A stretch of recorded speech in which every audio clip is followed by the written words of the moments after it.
Shalom, queridos. Hoje é Lucas, capítulo 15, ou seja, hoje é o Evangelho de Jesus Cristo, escrito por Lucas, no capítulo 15. Neste capítulo, nós estudamos que muitos continuam vindo até Jesus pelo seu ensinamento e ele vai cada vez mais reunindo multidões ao seu redor. Já imaginou isso, se nós fizéssemos isso? Mas no caso que a gente só quer pregar, a gente só quer estar no púlpito, a gente só quer ter microfone. Se a gente reunisse as pessoas de células em cada rua e ensinássemos as multidões, a cidade já estaria aos pés do Senhor Jesus. A gente só quer pregar. Olha quanto Jesus conquistou, né? Claro que nem todos aceitaram Jesus, mas todos ouviram, porque é importante que todos ouçam, porque nem todos serão salvos. Mas a nossa obrigação é falar para multidões. E Deus sabe quem são os bodes e quem são as ovelhas, mas não temos que parar porque não sabemos, não sabemos, mas Deus mandou pregar, mandou fazer discípulos. Mateus 28, versículo 19, ele mandou fazer discípulos. Então, a gente sabe que no meio de uma multidão tem poucos discípulos, não são muitos, são poucos os escolhidos, mas a nossa obrigação é pregar. Vamos ensinar? Tem trabalho, mas a gente não pode fazer nada para Deus que não dê trabalho, e tem que ser trabalho caro, porque ele só aceita o que é caro. Ele deu o seu único filho para nos salvar. Então, continuemos em Lucas capítulo 15, louvado seja Deus. Como eu já disse, nesse capítulo 15 nós estudamos que muitos continuam vindo até Jesus pelo seu ensinamento e ele vai cada vez mais reunindo multidões. E nós também, ensinando a palavra de Deus. E não só os judeus, mas gentios que não conheciam a profecia da vinda do Messias e nem o seu significado. Também ficaram aprendendo. Os fariseus, os fariseus, ao verem isso, condenavam a ele, condenavam Jesus. Eles estavam somente para fazer crítica de Jesus, eles não queriam nada. Os fariseus, você vai encontrar também no meio dos nossos ensinos, os fariseus, mas a gente não pode parar, Jesus não parou. Então eles condenavam, dizendo que ao se assentar com pecadores, ele estava errado. Já imaginou? Você tem uma célula e ali tem uma porção de pecadores e você reunindo aquela vizinhança toda, aquele povo todo, e aí alguém lhe censurar? O médico é para os doentes. Nós não temos médico para quem são. Então o Espírito Santo está em nós, ele veio justamente para convencer o pecador do pecado, do juízo e da justiça. Então prossigamos, estamos no caminho certo. O contexto histórico de Lucas capítulo 15. Jesus, mais uma vez, ensina que o sábado é também um dia para adorarmos a Deus e fazer o bem. Após curar um homem inchado, os fariseus se irritam e ele os questiona se um deles tivesse um filho ou um boi, se caísse num poço no sábado, não iriam tirá-lo de lá? Então, nós estamos vendo o contexto histórico de Lucas 15, que são os assuntos que a gente estudou no capítulo 14, não é? Jesus ama ensinar sobre a humildade e vimos a passagem na passagem que estudamos, que isso deve ser algo natural, a humildade, e que devemos viver de maneira excelente, dando o nosso melhor, sem querer reconhecimento. Sem querer reconhecimento, então, se somos honrados, se estamos colhendo o fruto do empenho, porém, se quisermos honra apenas para aparecer, nos envergonhamos. Então, a gente sabe que quando faz um trabalho, eu estou trabalhando, por exemplo, aí eu quero trabalhar porque Deus mandou que eu fizesse. Ele disse que o nosso Pai trabalha até agora, Jesus falou sobre isso, sabe? Trabalhadores, Jesus é trabalhador, Deus é trabalhador, e Ele só quer trabalhadores. Então a gente tem que trabalhar, trabalho o tempo todo, não paro, você sabe, com 76 anos, porque quase 76, não é? Agora em setembro, dia 11, faço 76, se Deus me der o direito, eu creio que Ele quer me dar longevidade. Então é trabalhando, não paro. Então Eu não estou fazendo isso para ter honra, estou fazendo isso porque Deus mandou. Agora eu ensino as pessoas a honrarem a quem honra quem honra. Está falando aí em Romanos 13, né? Aí eu fico falando para as pessoas aprenderem. Logo que eu sou uma pessoa que estou ensinando, como vice-presidente desse Ministério Apostólico Internacional de Jerusalém, o que tem para mim principal para fazer é ensinar. Deus me chamou para ensino. Eu prego pela graça de Deus, mas o meu principal dom é ensinar. Sou professora na vida secular e sou professora aqui nesse ministério, ensinando. Então, é claro que o professor quer ver o resultado do trabalho, né? Porque todo professor requer do aluno o retorno do que ele aprendeu. E ao fazer isso, está honrando. Isso é algo que não posso deixar de pedir, que aprendam, que estejam atentos aos ensinos. E, consequentemente, aqueles que estão sendo atentos aos ensinos, interagindo, eles estão honrando. Mas isso é um retorno de toda pessoa que ensina. E aí, consequentemente, também é uma honra. Mas a pessoa fazer o trabalho só porque quer honra, a gente faz porque Deus mandou. Não é para parar, Deus não chamou preguiçoso. Deus quer que a gente trabalhe o tempo todo, porque o descanso nosso é lá nos céus. Então, nós estamos aqui em Lucas, capítulo 15, e quero dizer para vocês que, do versículo 1 a 2, os fariseus e os escribas julgam. Eles julgam. Aí, eles julgam, e aí nós vemos aqui que sobre os fariseus e os escribas, vocês podem ver em Lucas 5, 29 a 30, para não estar repetindo, dá uma olhadinha, que você vai ver fazendo mais comentários sobre essa situação de julgamento que os fariseus fazem, das murmurações deles. Aí nós vemos que desde aquela época, compartilhar uma refeição com alguém normalmente indica que você aceita essa pessoa. Então, sentar com alguém para comer porque você aceita essa pessoa. Lucas 15, 3 a 7, a ovelha perdida. Qual de vós é o homem que, tendo ovelha, perdendo uma delas, vai deixar? Então, isso é muito importante para a gente. Embora possamos considerar uma negligência deixar um rebanho de 99 ovelhas para ir atrás de uma perdida, a história de Jesus enfatiza o quanto Deus se importa com cada pecador perdido e a imensa alegria que ele tem quando um deles é encontrado.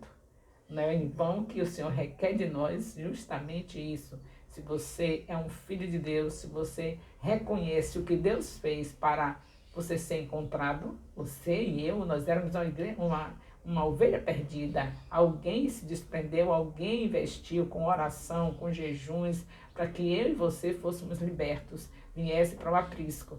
E agora, qual é a nossa obrigação? Fazer o mesmo. É por isso que nós estamos nesse discipulado, aprendendo a cada dia com a palavra de Deus, para que nós possamos com segurança partirmos para enfrentar Satanás, destronando ele de toda a sua...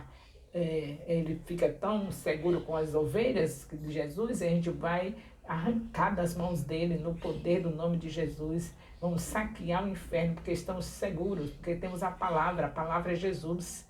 João 1:14 diz que Jesus é a palavra, então estamos seguros com toda semana estudando a palavra.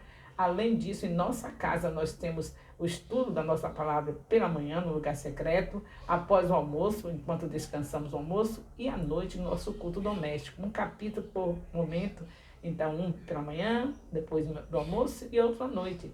Então, nós estamos seguros na palavra, que a palavra é Jesus, e por isso vamos saquear o inferno, arrancar as vidas da mão de Satanás em nome de Jesus.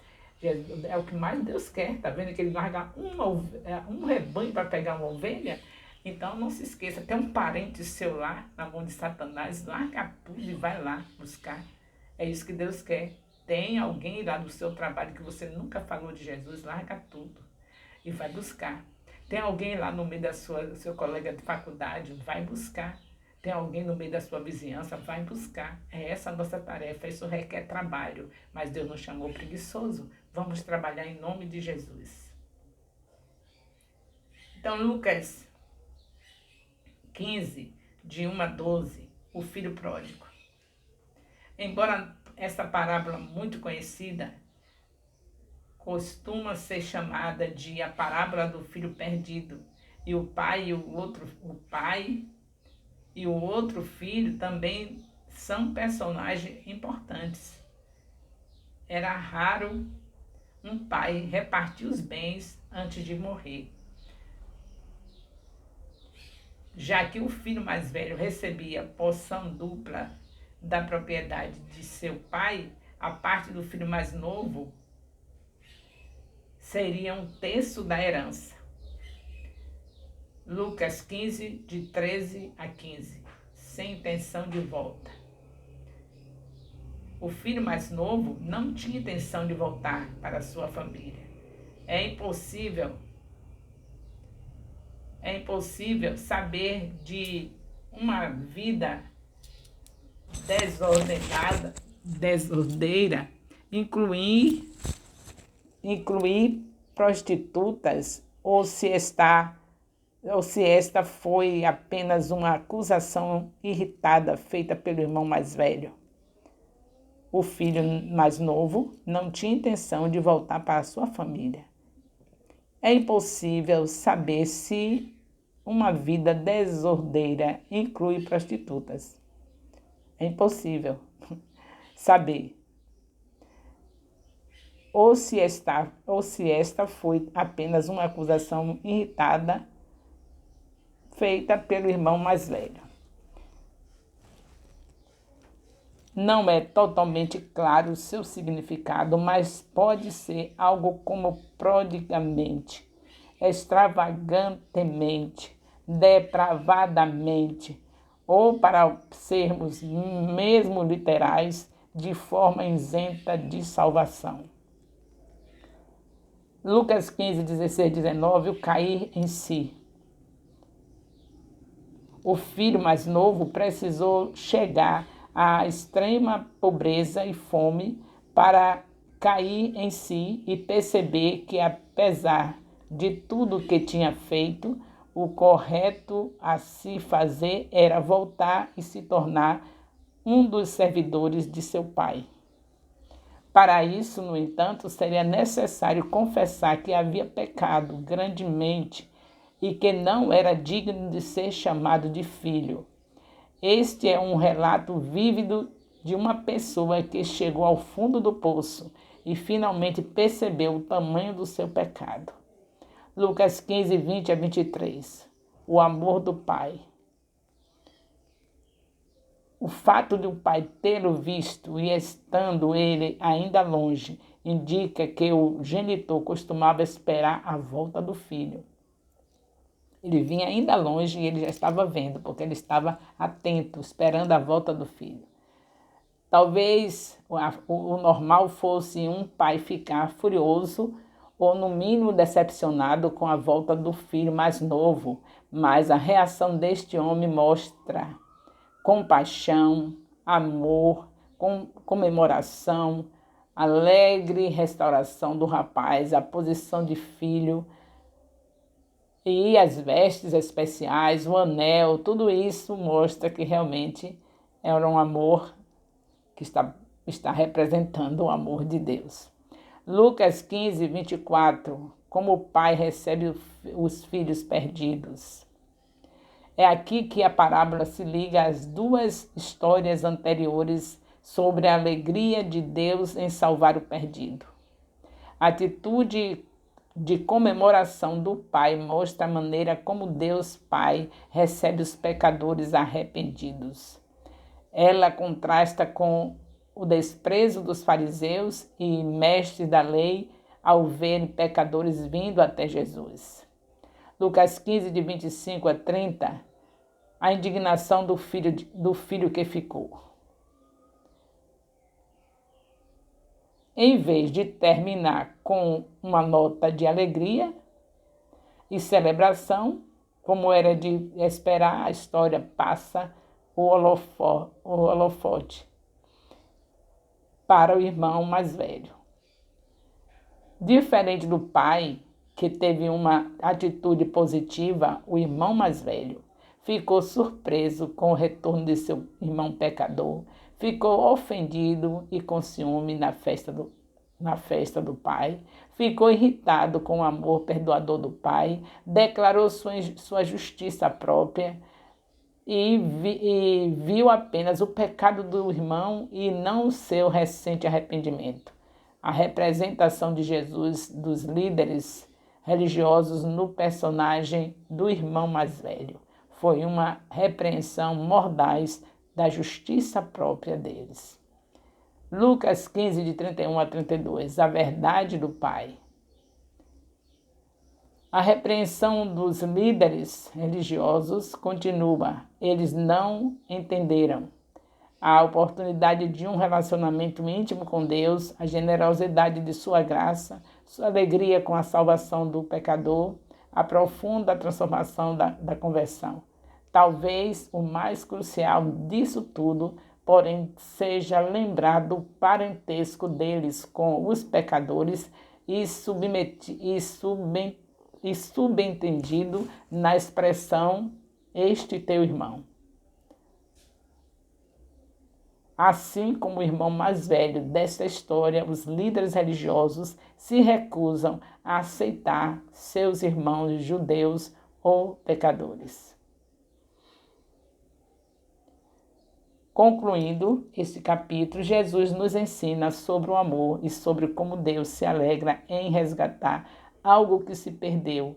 Ele usa até o exemplo de uma festa celeste para se comemorar tal acontecimento. Primeiro, Jesus nos ensina que haverá aqueles que se perderão fora de casa, como uma ovelha, mas que mesmo assim o verdadeiro pastor fará de tudo para resgatá-la. Após esse ensino, que haverão após ele ensina que haverá aqueles que se perderão dentro de casa, como uma moeda de prata. E aqui há muita sabedoria. A mulher só encontra a moeda ao arrumar a casa. E é o que precisamos fazer, colocar nossas bagunças em ordem, e assim encontraremos novamente o que perdemos. Deus irá nos ajudar.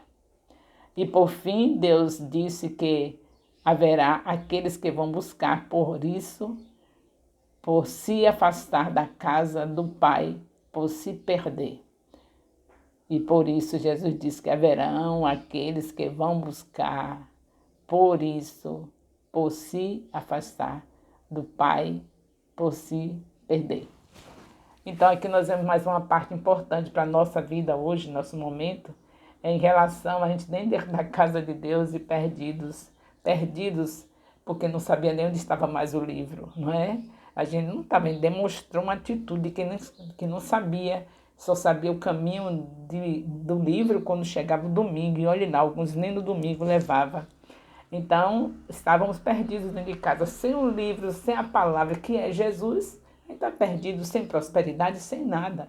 Porque está falando a palavra, que é Salmo 1, versículo 3, que medita na palavra de dia e de noite, é como uma árvore plantada junto a ribeiros de águas, que dá o seu fruto na estação própria, cujas folhas não caem, e tudo quanto fizer prosperará.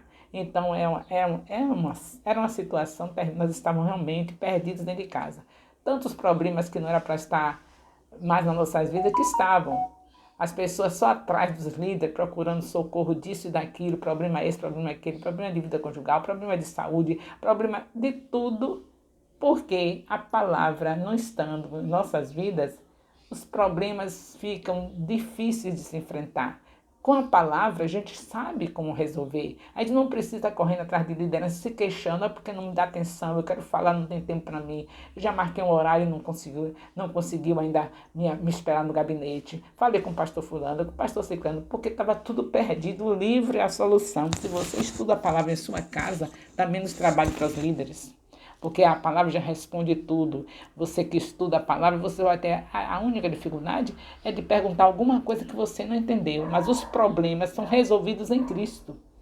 Quando se vive Cristo, se vive a palavra. Porque está escrito em João, capítulo 1, versículo 14, que Ele é a palavra.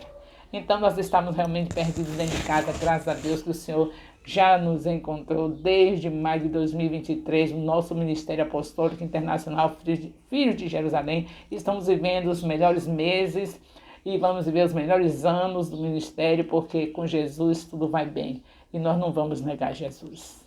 Porque o mais importante é que ele está vindo, como está escrito em Atos 1:11, e nós estaremos firmes com ele no meio de todos os sofrimentos que estamos passando nessa terra. Nós estaremos firmes com ele sem negá-lo. Isso que é o mais importante. O amor de Deus, nosso Pai, a graça salvadora de nosso Senhor Jesus Cristo, a comunhão do Espírito Santo, seja com todos os discipuladores e líderes de células, componentes das células, discípulos do Ministério Apostólico Internacional Filhos de Jerusalém, desde agora e para sempre. Amém. Louvado seja Deus.